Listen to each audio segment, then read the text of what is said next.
ये मैं पूछना चाहूँगी कि खुशी का ताल्लुक जो है वो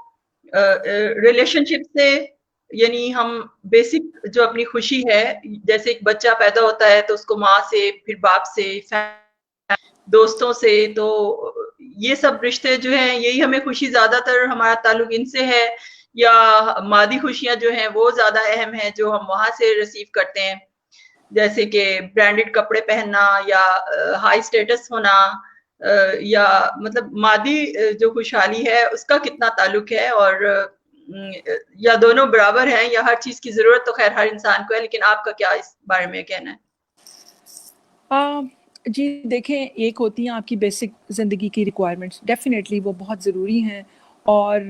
कहते हैं कि पेट में अगर रोटी होती है तो तभी इंसान जो है वो थोड़ी-सी पॉज़िटिव बातें करता है। और मैं भी कहती हूँ कि एक तो आपको बेसिक कुछ नेसेसिटीज़ ऑफ लाइफ़ जो हैं वो बहुत इम्पोर्टेंट होती हैं और उनका कुछ ना कुछ रोल होता है। लेकिन आपने जैसे दूसरी तरफ रिश्तों की बात की, तो रिश्ते जो हैं वो भी बहुत इम्पोर्टेंट हैं।